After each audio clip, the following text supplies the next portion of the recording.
On a cold and wet night in the Pacific Northwest, rain fell hard on the tall redwood trees, their branches swaying under the weight of the storm.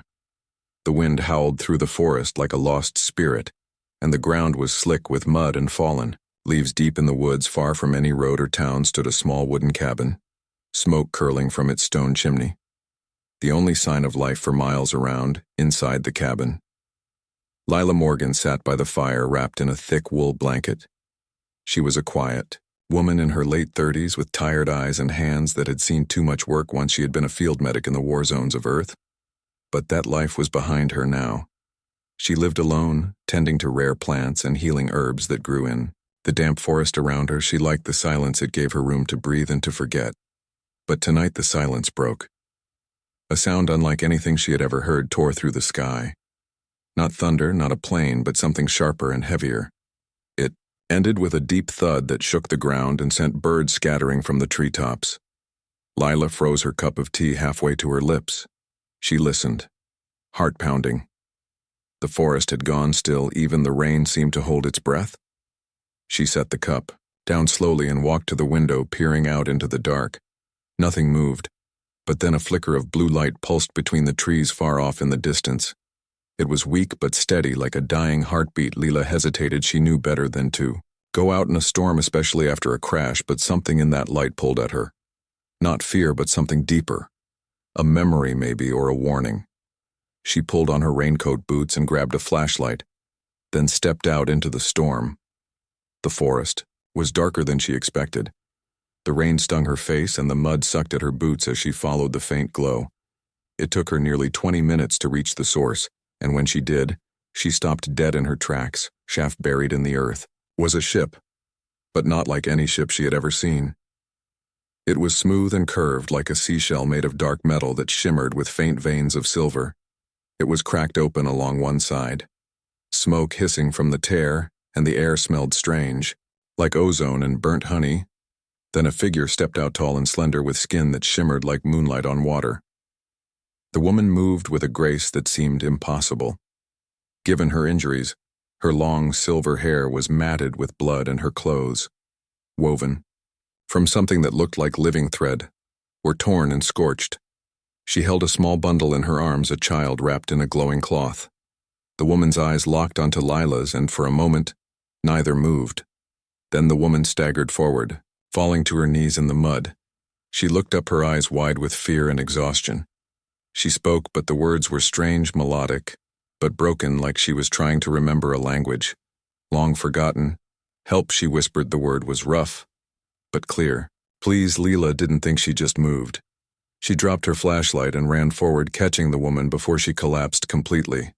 The child in her arms was pale, almost gray, her breathing shallow and uneven. Who are you? Lila asked, her voice steady despite the storm in her chest.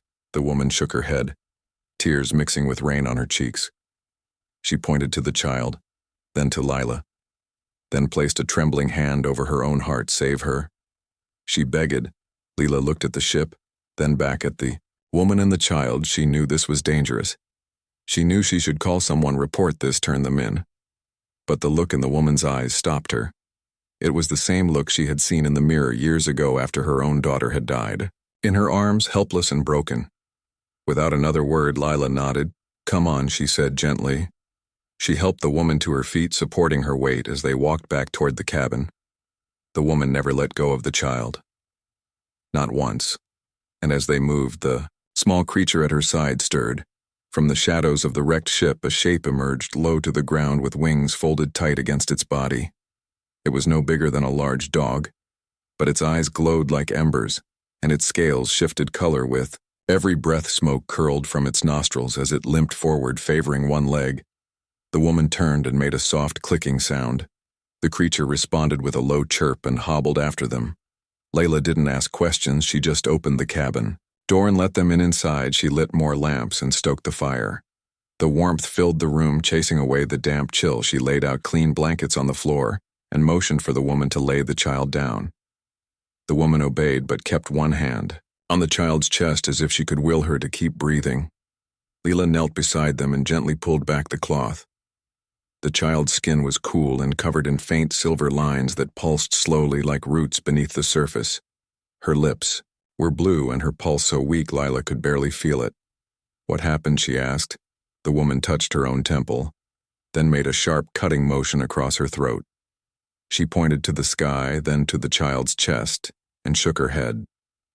Lila understood. Enough the child was sick or poisoned or wounded in a way she couldn't see. She turned to her shelves lined with jars of dried herbs, tinctures, and powders. She grabbed a few bottles and a bowl, mixing warm water with crushed fever, few, and willow. Bark she had no idea if it would help, but it was all she had. As she worked, the small dragon curled up near the fire, its breathing ragged but steady. It watched Lila with intelligent eyes, never blinking, never looking away. The woman watched too. Her name was Kaylin. She finally managed to say, pointing to herself, then she touched the child's forehead. Lila nodded. "Lila," she said, pointing to herself. Kaylin gave a small nod, then looked at the door, her body tense as if expecting soldiers or hunters to burst in at any moment. "No one knows you're here," Lila said softly. Just me. Kaylin's shoulders relaxed slightly, but only a little. Lila cleaned Neri's face with a damp cloth and checked her eyes. They were clouded slightly, but not lifeless. There was still something there. A spark buried deep. She turned to Kaylin. "What do you need?" Kaylin hesitated, then reached into a small pouch at her waist. She pulled out a smooth black stone etched with strange symbols. She pressed it into Lila's hand, then placed Lila's other hand over Neri's heart feel. She whispered. Lila frowned, but did as she was asked the moment her palm touched Neri's chest. A jolt ran through her. Not pain, but a strange warmth like sunlight through water. And then, she saw it not with her eyes but in her mind, a vast forest of crystal trees, a sky with 2 moons and a great winged shape circling above it all. Then it was gone, leaving only a hollow ache behind. She gasped, pulling her hand back. Kaylin nodded, tears welling again. "That is her soul fading." Lila swallowed hard. She had seen death before, but this was different. This was something slipping away, not from the body, but from something deeper. "What can I do?" Kaylin looked around the cabin, her gaze landing on Lila's plants, the jars, the earth in the pots outside. She pointed to them. Then to Neri. "You heal with life," she said slowly. "Earth life." Lila understood. She used plants. Not machines, not chemicals, but living things grown from soil and sunyez. "She," said. Kaylin's eyes filled with hope for the first time. Lila stood and went to her workbench. She sorted through her collection, pulling out valerian root echinacea and a rare moss that only grew near hot springs. She crushed them together, adding a few drops of elderflower extract. She didn't know if it would work, but she had to try. As she mixed the poultice, the dragon, Sylth Kaylin called him, lifted his head and let out a soft rumble. He crawled closer and nudged Neri's hand with his snout. His scales dimmed slightly as if sharing his own strength. Lila watched in awe, then gently applied the mixture to Neri's chest. For a long moment, nothing happened. Then the silver lines on Neri's skin brightened just a little. Her breathing deepened and color returned to her lips. Kaylin let out a sob of relief and clutched Lila's hand so tightly it hurt. "Thank you," she whispered. Lila nodded, but she knew this was only the beginning. The poultice had bought time, but not a cure, and somewhere out there others were coming, people who would not be so kind. She looked at Kaylin, at Neri, at Sylth, the small dragon now resting his head on Neri's lap. They were not invaders. They were refugees running from something terrible, and they had trusted her, a human with no reason to help them. Lila sat back by the fire, watching the rain slow outside. The storm was passing, but a new one was just beginning, and this time she would not stand aside. She would protect them, not because they were alien, but because they were a family, and she knew what it meant to lose one. Days passed in quiet rhythm inside the cabin. The rain gave way to mist, and the forest slowly dried under a pale sun. Lila kept watch over Neri, whose breathing had grown steadier, but whose skin still carried those strange silver lines. They pulsed faintly like slow heartbeats beneath her skin. Kaylin rarely left her daughter's side. She sat cross-legged on the floor, humming soft songs in her own tongue, while Sylth, the small dragon, curled around Neri like a living blanket. His scales had regained some of their luster, but his eyes remained tired and his wings stayed folded tight against his body. Lila studied them carefully, not with fear but with the same focus she once used in field hospitals. She watched how Kaylin checked Neri's pulse, not with fingers, but by pressing her palm flat against the child's chest as if listening to a voice only she could hear. She noticed how Sylth would shiver whenever Neri's lines dimmed, and how he would nudge her hand until the glow returned. This was not just illness. Lila realized it was something deeper. A bond between them, something woven into their very being. One morning while Kaylin slept, curled beside the fire, Lila sat at her workbench grinding dried roots into powder she had tried. Everything from fever reducers to immune boosters, but nothing touched the core of Neri's sickness. It was as if her body was forgetting how to live. She looked out the window at the forest, thick with ferns, moss, and ancient trees. She had always believed Earth held its own kind of medicine, not just in plants, but in the way life connected underground through roots and fungi. A hidden network older than cities, older than wars. Maybe that was the key. She rose and pulled on her boots, then stepped. Outside the air was cool and damp, the kind of morning that made the forest smell alive. She walked slowly, scanning the ground near the base of the redwoods where shade and moisture created the perfect home for rare growths. There, near a fallen log, half covered in emerald moss, she found a patch of ghost pipe, a pale white plant that grew without chlorophyll, feeding instead on the mycorrhizal network beneath the soil.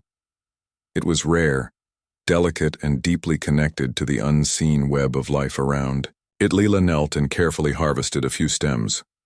Her fingers gentle. She had used ghost pipe before for nerve pain and deep fatigue, but never for something like this. Still, she felt a pull, a quiet certainty that this was part of the answer back. Inside, she boiled water and steeped the ghost pipe with a pinch of reishi mushroom and a few leaves of lemon balm. She added a drop of honey from her own hives and stirred the mixture until it turned a soft amber color. She brought it to Neri and, with Kaylin watching closely, she lifted the child's head and let a few drops fall onto her tongue. For a long moment, nothing happened. Then Neri's eyelids fluttered. Kaylin gasped and leaned forward, her hand hovering over Neri's chest. The silver lines brightened, not much, but enough to make Lila's breath catch. They pulsed once, twice in rhythm with a sudden warmth that filled the room. Sylth lifted his head and let out a low hum, his scales shimmering from gray to soft gold. It worked, Lila whispered, but only for a moment. As the day wore on, the glow faded again and Neri slipped back into restless sleep. Her breathing shallow once more, Lila sat by the fire, frustrated. She had helped but not healed that night. As the moon rose high, Kaylin spoke for the first time in full sentences, her voice low and careful as if each word cost her something. "We are Veyari," she said. "They are not elves, not as your stories tell, but close. We live among trees that sing and rivers that remember our names. Our children are born with a spark, a light that connects them to the dragons, the old ones, the sky guardians." She looked at Sylth, who blinked slowly in return. "Neri's spark is fading because of the Kthar. They hunt us. They call us impure because we still bond with dragons. Most Veyari have forgotten the old ways, but we did not, and now they want to erase us." Lila listened, her hands still in her lap. "Why Earth?" she asked. "Because your world still sings," Kaylin said softly. "Your soil remembers, your forests breathe, your mountains hold old magic. The Kthar cannot hear it, they only see metal and fire. But we felt it from the stars, a whisper of life that has not been silenced." Lila thought of the ghost pipe, the mycelium beneath her feet, the way the redwoods shared nutrients through hidden threads. Maybe Earth could heal Neri not with pills or machines, but with its own living breath. The next morning, Lila gathered more than just plants. She dug into the soil near a hot spring deep in the woods where steam rose through cracks in the rock. There, she found a rare blue fungus that glowed faintly in the dark. It was called starvale by the old tribes and was said to carry the memory of the first rains. She mixed it with crushed quartz from the riverbed and a paste made from pine resin and wild ginger. She did not know if it would work, but she trusted the pattern, the connection, the idea that life could speak to life if you listened. She gave the new mixture to Nerithus. The change was stronger. Neri opened her eyes. They were not fully clear, but they focused on Lila for a few precious seconds, then on Kaylin, then on Sylth. A small smile touched her lips before she drifted off again. But her skin was warmer and the silver lines now glowed with a steady rhythm like a quiet song.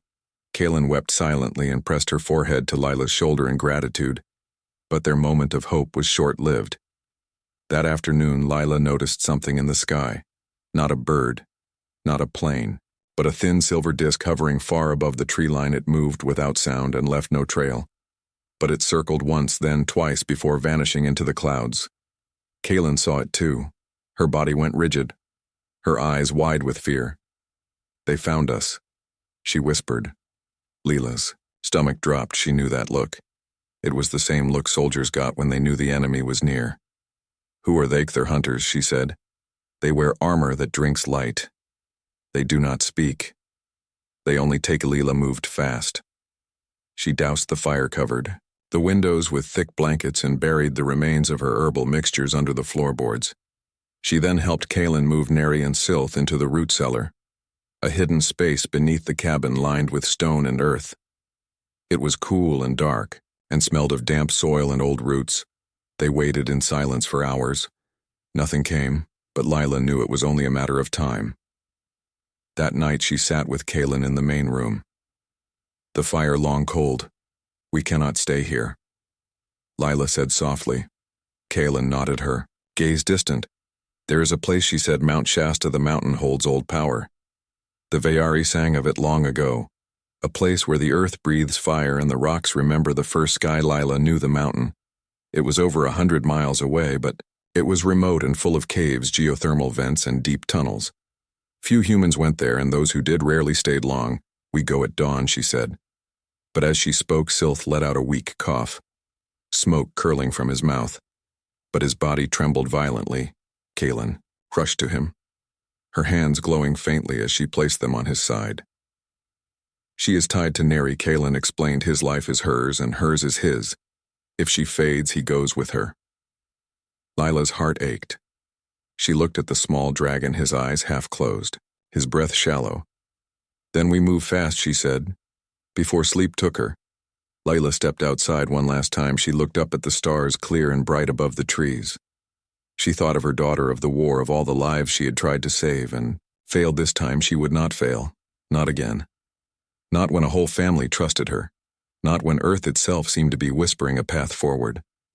She went back inside, locked the door, and prepared for the journey ahead, knowing that what waited in the mountains might be their only hope or their final end. The journey to Mount Shasta began before sunrise. Mist clung to the ground like a ghost as Lila led the way through the forest. She carried a heavy pack filled with herbs, dried food, and water. Kaylin walked behind her, holding Neri in her arms, the child still weak but awake. Her eyes following the trees as they passed. Sylth limped beside them, his wings dragging slightly in the dirt. Every few steps he paused to catch his breath, but never fell behind. They moved in silence, avoiding roads and towns, sticking to old deer trails and riverbanks. Lila knew this land well. She had hiked these woods as a child and later as a medic when she needed to escape the noise of the world. Now it was their only shield. By midday they reached the edge of the national forest. The trees grew sparser and the air cooler. The mountain loomed ahead, its snow-capped peak hidden in cloud, but its presence heavy like a watchful giant. "We are close," Kaylin said, her voice strained from days of little rest. Lila nodded, but her eyes scanned the sky. She had seen no more silver discs, but she felt watched as if the wind itself carried eyes. They pressed on, climbing higher into rocky terrain, where pines gave way to bare stone and patches of snow. Even in spring, the mountain held winter close. As dusk fell, they found the entrance, a narrow crack in the rock half hidden by fallen boulders. Lila had heard stories of these caves from old miners who claimed the mountain was hollow, filled with tunnels that breathed steam and glowed with strange lights. She had never believed them until now. Inside, the air was warm and damp, the walls slick with moisture and veined with minerals that shimmered in the dim light. Lila lit a small lantern and they moved deeper, the passage sloping downward into the earth. Neri stirred in Kaylin's arms, her breathing quickening. "She feels it." Kaylin whispered, "The mountain remembers." Sylth let out a low rumble, his scales flickering with faint gold light as if responding to something. Deep below, they found a chamber wide enough to stand in, with a natural shelf of rock that could serve as a bed. Steam rose from cracks in the floor, filling the space with a soft hiss. The air smelled of sulfur and something else, something ancient. Like stone and starlight, Lila set down her pack and checked Neri's pulse. It was stronger than before, but uneven, as if her heart could not decide whether to race or rest. She gave her a spoonful of the last of the ghost pipe mixture, then turned. To Sylth, he lay curled near the wall. His eyes half closed, his breath shallow. Leela knelt beside him and placed a hand on his side. His scales were cool but not cold. She could feel a faint vibration beneath them like a drumbeat far away. "He is holding," Kaelin said softly for her. "For all of us," Lila replied. They ate in silence, sharing dried fruit and nuts. The only sound the soft drip of water from the ceiling, and the occasional rumble from deep within the mountain. But peace did not last, just passed. Midnight. The ground trembled not from within but from above, a sharp vibration like metal. Striking stone, Lila froze her hand, going to the knife at her belt. "They are here." Kaelin whispered, her eyes wide with fear. Lila blew out the lantern, plunging them into darkness. "Listen," she said. Footsteps echoed in the tunnel outside, heavy and precise, not human, not animal. Something in between, then a voice not spoken but projected, sharp and cold like ice cracking. "Surrender the Emperor." Lila's blood ran cold. Kaelin pulled Neri close. Sylth rose to his feet, his body low to the ground, a low growl building in his chest. Leela motioned for them to stay back, then crept to the tunnel entrance, peering out. 3 figures stood in the passage, tall and armored in black, suits that seemed to drink the light, their faces hidden behind smooth masks that reflected nothing. They carried weapons that hummed with blue energy. Thar Hunterson of them turned its head slowly, as if sensing her. "Run," Lila whispered, but it was too late. A blast of blue light shot past her shoulder, striking the wall behind her. Stone shattered and steam hissed into the air. Kaelin grabbed Neri and bolted deeper into the cave. Sylth followed, but his steps were slow. Lila stayed behind, just long enough to throw a jar of powdered capsicum she had packed for bears. The red dust exploded in the air. The hunters staggered, coughing, their sensors blinded for precious seconds. She turned and ran. The tunnels twisted and turned like a maze. Lila led them through narrow passages and over slippery rocks, her heart pounding in her chest. She could hear the hunters behind them, their footsteps steady and relentless. Neri began to cry softly, not from fear, but from pain, her silver lines flickering. "Like dying stars, she is fading." Kaelin gasped. Sylth stumbled, then fell to his side, his breath coming in short gasps. Lila stopped. "They could not go on like this. There has to be another way," she said. Kaelin looked at Sylth, then at Neri, her face filled with sorrow and resolve. "There is," she said, "but it will cost him." Before Lila could ask what she meant, Sylth lifted his head, his eyes locking with Kaelin. She knew. With a shuddering breath, Sylth pushed himself up and walked to the narrowest part of the tunnel ahead, a place where the ceiling dipped low and the walls pressed close. He turned to face them one last time, then opened his mouth. Fire poured from his throat. Not the wild flame of destruction, but a controlled, burning stream that melted. The rock above and around him, the stone, turned red, then white, then collapsed in a roar of heat and dust, sealing the tunnel behind them. The blast threw Lila and Kaelin back. Neri cried out as debris rained down around them. When the dust settled, the tunnel was gone, blocked by a wall of molten rock now cooling into black glass. Sylth was gone too. But as the smoke cleared, a soft light appeared on Neri's palm, a mark shaped like a dragon's wing, glowing with warm gold light. "He did not die," Kaelin said, tears streaming down her face. "He gave himself to her, his spirit, his fire, his life. It is now hers." Neri looked at her hand, then closed her fingers around the light. Her breathing steadied. Her skin warmed, the silver lines now burning bright like starlight. Lila helped them up, her own eyes wet with grief and awe. They had lost Sylth but gained something else. A strength not of body but of soul. Above them the hunters pounded on the rock, their weapons useless against the mountain's new scar. For now they were safe. But Lila knew the Thar would not stop. They would find another way or call for more. They had to move deeper. Kaelin carried Neri, who now walked with more strength, her small hand clutching the glowing mark on her palm. As they descended further into the mountain, the air grew warmer and the walls began to pulse with a soft light, veins of crystal running through the stone, humming with energy. Neri reached out and touched the wall. The mountain answered. A low tone filled the chamber. Like a bell struck deep within the earth, the crystals brightened and a new path opened before them. A tunnel lined with glowing quartz that led downward into the heart of the mountain. Lila looked at Kaelin, who nodded. This is where we must go. They stepped forward together, human, elf, and child, bound now not by blood but by trust and loss and the quiet fire of a dragon who chose to give everything. Outside the mountain, the night grew colder and the stars watched in silence. But deep below, something old was waking, and it knew their names. Deep in the heart of Mount Shasta, the air grew thick with warmth and light. The walls of the tunnel glowed with veins of crystal that pulsed like slow breaths. Each step forward felt less like walking and more like being pulled by something ancient, and knowing Neri led the way now, her small hand outstretched toward the light, her bare feet silent on the smooth stone floor. The mark on her palm shone brighter with every breath she took.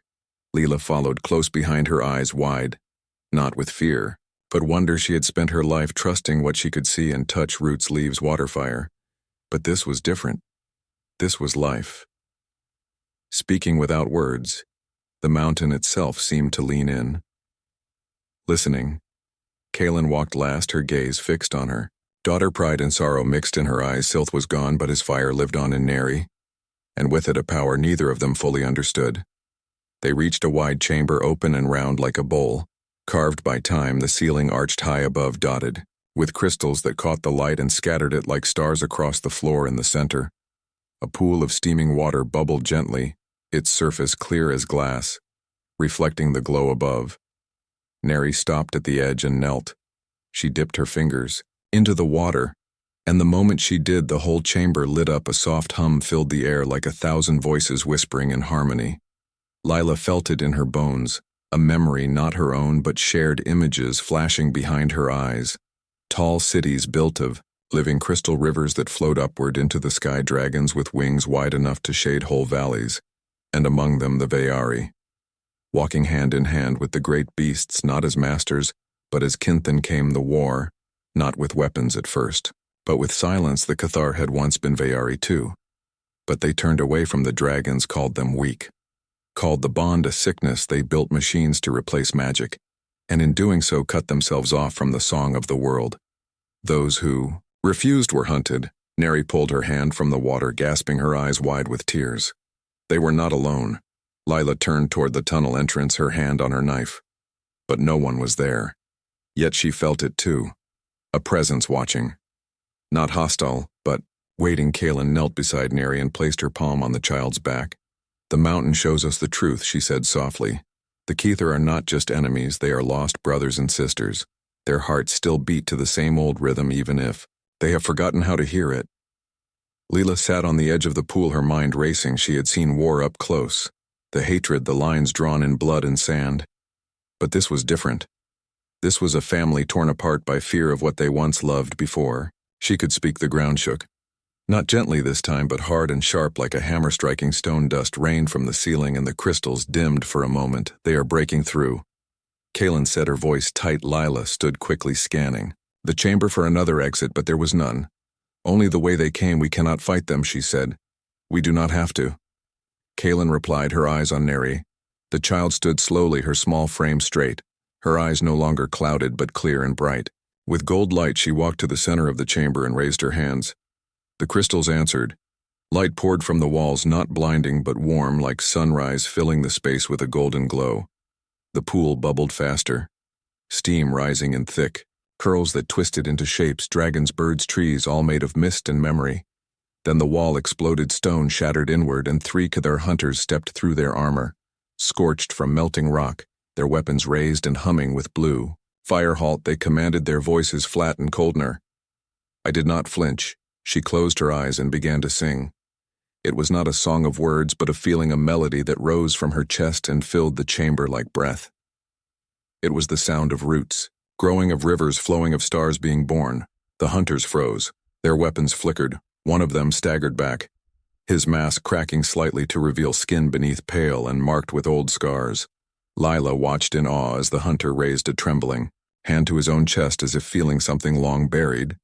The song grew stronger, weaving through the crystals, the steam, the very air, until the whole mountain seemed to join in a chorus older than time. The second hunter dropped his weapon. It clattered, on the stone and went dark.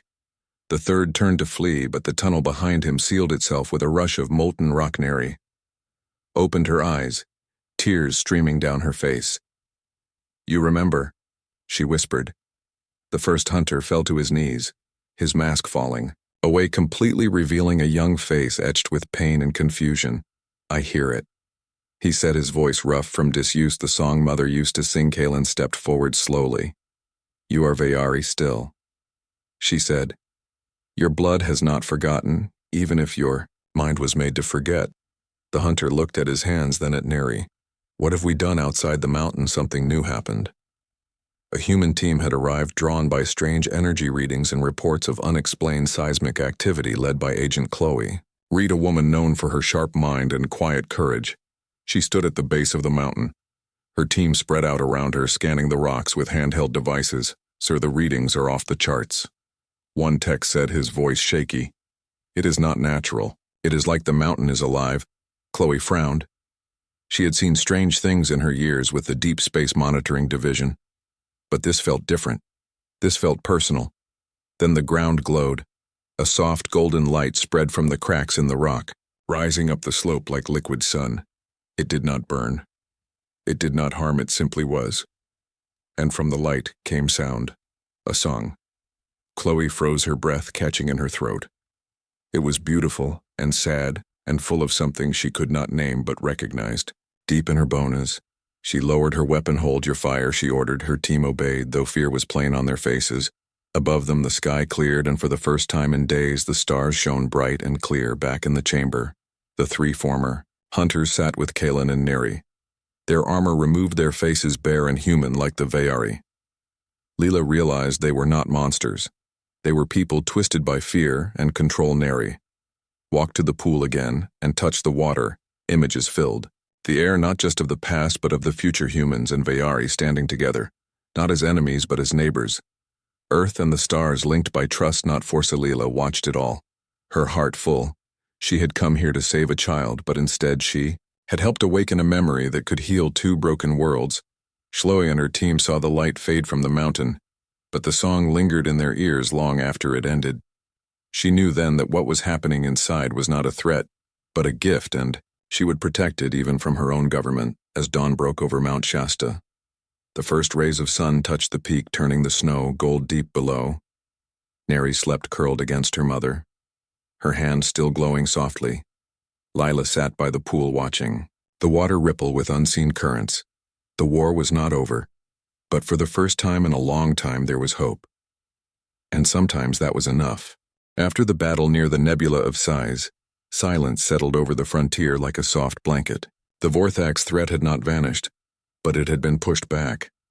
Long enough for the human fleet to regroup and for the scattered colonies to breathe again. Aboard the newly refitted Astreus, Lyra stood at the observation deck, watching stars blur into streaks as the ship slipped through fold space. She wore no armor now, only a simple jacket Claire had given her, stitched with silver thread that traced constellations from both their worlds. It was light. It was warm, and for the first time in centuries it felt like enough. Kaelin lay coiled near the cockpit, his scales pulsing faintly with a deep blue glow. He no longer growled at every new sound or shadow. Instead, he watched Claire with calm eyes as she worked at the console, humming an old Earth tune under her breath. Lyra had learned that tune by heart. It was called Somewhere Over the Rainbow, and though she did not understand all the words, she understood the feeling behind them: hope, longing, and the quiet courage to keep going even when the sky seemed endless and empty. The human fleet had offered Lyra a command, a real one. A ship of her own, crewed by soldiers who had heard the stories of how she and her dragon had torn through the Vorthax like a storm through dry leaves. They called her the Silent Flame now, a name that spread faster than light across the comm channels. But Lyra had said no, not because she did not trust them, but because she had found something more valuable than rank or glory. She had found a home not in a citadel of stone and silence, but in the hum of engines, the smell of recycled air, and the sound of Claire's laughter echoing down the narrow halls of a second-hand freighter. Claire turned from the console and smiled. "We're clear of the fold. Next stop, Proxima Relay. They've got fresh supplies and maybe even real coffee." Lyra nodded but did not move from the window. "You do not have to stay with me," she said softly. You could return to your people, lead a quiet life. Claire walked over and leaned against the railing beside her. Quiet sounds boring, she said, bumping her shoulder gently against Lyra's. Besides, who else is going to teach Kalen how to play fetch with ion bolts? The dragon lifted his head at the sound of his name and let out a low, rumbling purr that vibrated through the deck plates. Lyra almost smiled. Almost. They docked at Proxima Relay 3 days later. The station was a patchwork of old human tech and newer alien trade modules, floating like a rusted jewel in the void. Claire handled the paperwork while Lyra stayed aboard, watching the comings and goings through the viewport. Humans moved quickly, talking loudly, laughing, arguing, so alive, so unafraid to be seen. She remembered how strange that had once seemed to her, how dangerous. Now it felt like music. A young technician named Maya came aboard to check the ship's power core. She was barely out of training, her hands shaking slightly as she approached Kalen. But instead of snarling, the dragon lowered his head and let her scratch behind his horns. Maya's eyes widened. He's gentle, she whispered. Only with those who mean no harm. Lyra replied. Maya looked up at her then, not with fear, but with awe. They say you saved the Outer Rim, that you fought the machines alone for 1,000 years. Not alone, Lyra said, glancing toward the hatch where Claire's voice could be heard bargaining over the price of fuel. Not anymore. That night, after the repairs were done and the supplies loaded, Claire brought 2 mugs of hot chocolate to the observation deck. Real cocoa, not the powdered kind. She handed one to Lyra and sat beside her, legs dangling over the edge as if they were on some earthbound porch instead of a metal platform hanging in space. You know, Claire said after a long sip, I used to think loneliness was just being by yourself. But it's not. It's feeling like no one sees you. Like you don't matter to anyone. Lyra stared into her mug, steam curled upward, vanishing into the cool air. I wore my armor not to protect my body, she admitted, but to hide the part of me that still hoped someone would care. Claire reached over and covered Lyra's hand with her own. Well, I see you, and I care, more than you know. The next morning, they received a priority alert, a distress call from a research outpost near the edge of known space. The signal was weak, fragmented, but one phrase repeated over and over. Vorthak's signature detected. Most ships would have ignored it. Too far, too risky. But Claire looked at Lyra, and Lyra looked at Kalen, and without a word, they powered up the engines. The journey took 6 days. During that time, Lyra taught Claire how to read the old elven star chants, songs that mapped safe paths through gravitational eddies. In return, Claire showed her how to play a card game called Go Fish, which made no sense to Lyra but made Claire laugh until tears rolled down her cheeks. Kalen, meanwhile, had taken to sleeping curled around the ship's core, his presence stabilizing the energy flow in ways even the engineers couldn't explain. He was more than a pet, more than a weapon. He was family. When they arrived at the outpost, it was half destroyed, smoke rising from its fractured hull, but survivors were still inside. 6 scientists, 2 children, and a medic named Lila who had held them all together with sheer will and a broken medkit. Lyra moved like a ghost through the wreckage, her bare feet silent on the scorched metal.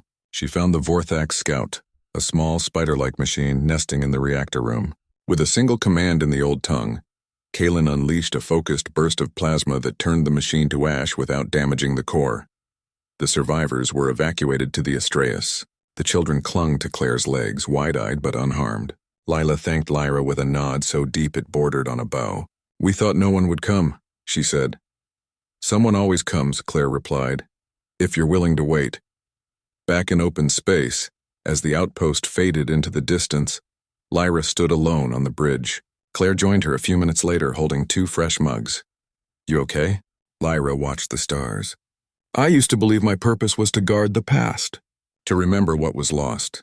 She turned to Claire. But now I think my purpose is to protect what is still here. What is still growing, Claire smiled. Sounds like a good purpose to me. Weeks turned into months. They became known not as warriors but as rescuers. Where others saw danger, they saw people worth saving. They patched up broken ships, delivered medicine to quarantined worlds, and once even helped a group of nomadic traders negotiate peace with a territorial asteroid clan. Through it all, Lyra never put her armor back on. She wore simple clothes, spoke more often, and sometimes even laughed. Kalen grew slightly larger, his wings now able to shield the entire ship during solar storms. And Claire? She never stopped believing in the quiet elf who had once stood alone among ruins. One evening, as they drifted near a quiet star cluster, Claire found Lyra on the outer hull, tethered safely, just watching the cosmos. She floated over and hovered beside her. "What are you thinking about?" "Nothing," Lyra said. Then, after a pause, "Everything?" Claire chuckled. "That's the most human thing you've ever said." Lyra looked at her. Really looked at her. The freckles on her nose, the tired lines around her eyes. The stubborn set of her jaw that never gave up, no matter how dark things got. "You did more than remove my armor," she said quietly. "You eased my loneliness." Claire reached out and squeezed her hand. "And you gave me a reason to keep flying." They stayed there for a long time, two small figures against the infinite, wrapped in silence that no longer felt empty. Below them, inside the ship, Kalen slept peacefully, his tail curled around the engine room like a promise. The Astraeus hummed softly, carrying them forward. Not toward war, not toward glory, but toward whatever came next. Together.